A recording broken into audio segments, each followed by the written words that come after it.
Eto na nga mga chong, marami tayong PBA updates. Good news patungkol kay Justin Brownlee.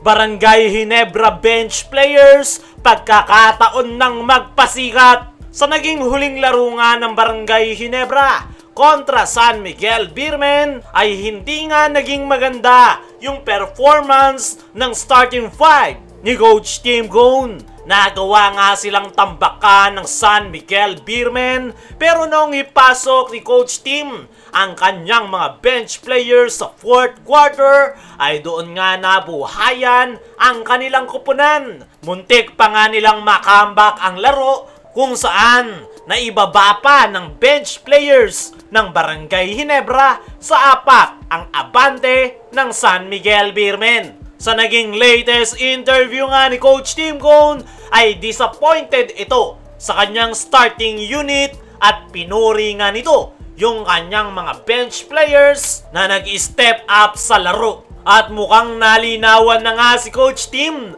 na malaki pa rin ang maitutulong ng kanyang mga bench players gaya na lang nitong si Sydney Onwabere. Grabe nga ang depensa at hustle nito. At minine game niya nga ang import ng San Miguel Beermen. Effective nga yan dahil dyan nagsimula na magkaroon ng kumpiyansa ang mga players at magkaroon ng run. At ang pinaka nagustuhan nga sa kanya ni Coach Tim ay ang basketball IQ nito pagdating sa depensa. Naniniwala ko mga chong na kapag nabigyan ng playing time itong si Sydney Onwabere ay quality minutes ang isusukli nito kay Coach Tim Cone.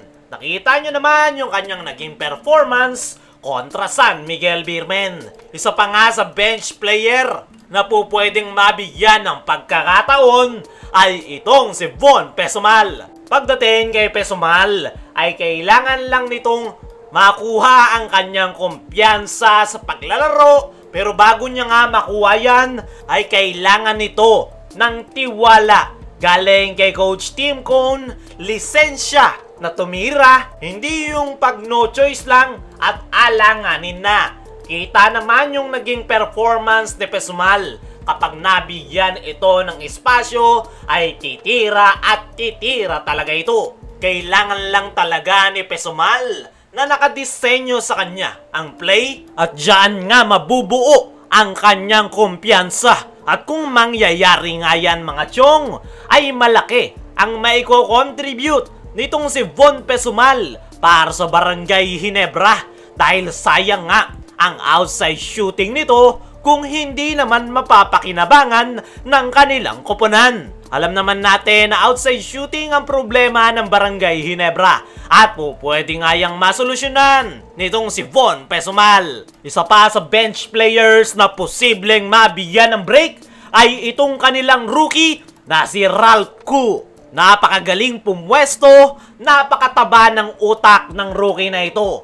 May pagkakahalintulad nga ito sa former forward ni Coach Tim Cone na si Joe Devance sa ilalim at meron ding outside shooting. Mataas nga ang basketball IQ nito at yan nga ang pwede niyang may contribute sa Barangay Ginebra. Ayon nga mismo kay Coach Tim ay magkakaroon nga daw ng major adjustment sa kanyang player rotation. At sana nga lang talaga ay makasama dyan yung mga nabanggit nating bench players ng Ginebra na nag-step up sa kanilang huling laro. Sana nga lang mga chong ay maisipan na ni Coach Tim na mas palawakin ang kanyang player rotation dahil napakadami ngang talent dyan ng Ginebra na po pwede nilang mapakinabangan. Dumako naman tayo dito sa good news patungkol kay Justin Brownlee. Ilang buwan na nga ang nakakalipas noong huli nating nakitang naglaro itong si Justin Brownlee para sa Gilas Pilipinas sa nakalipas na Asian Games. Maraming ang Barangay Ginebra fans ang nagtatanong, nasaan na nga ba si Justin Brownlee? At po pwede ba nitong palitan si Tony Bishop ngayong Commissioner's Cup? Ang sagot nga dyan mga chong ay pwedeng palitan nitong si Justin Brownlee itong si Tony Bishop. Unang-una ay interim import lang itong si Tony Bishop ng Barangay Ginebra. Ibig sabihin yan, anytime ay pwede siyang palitan. Pero ang tanong, pwede na bang maglaro itong si Justin Brownlee? Ayon nga sa ating mga trusted source, ay sa ngayon ay hindi pa pwede si Justin Brownlee na maglaro sa Barangay Ginebra. Pero ang magandang balita ay napakalaki nga daw ng chance na makakabalik na sa paglalaro itong si Justin Brownlee sa darating na 1st to 2nd week ng January. Ine-expect nga ng Barangay Ginebra Management, lalong-lalo na ni Coach Tim Cone, na makakabalik na sa kanilang kupunan si Brownlee sa January. At yan nga ang dahilan kung bakit hindi pa nagpapalit ng import ang Barangay Ginebra, dahil naantay nila na maging clear si Justin Brownlee. Ayon pa nga rin sa ating mga source, ay patuloy pa nga rin na nagpapakondisyon itong si Justin Brownlee. Tuloy-tuloy nga daw ang individual workout nito dahil hindi pa siya po pwedeng mag-practice ng may kasama. Parte nga yan ng kanyang suspension. Pero nagagawan naman niya ng paraan ng nasabing import. Sakali nga na makahabol itong si Justin Brownlee sa Barangay Ginebra, ay malaki ang magiging impact nito sa kanilang kupunan at malaking boost sa kanilang moral. Pero tingnan na lang natin ang mangyayari kung matutuloy na ba si Brownlee sa darating na January.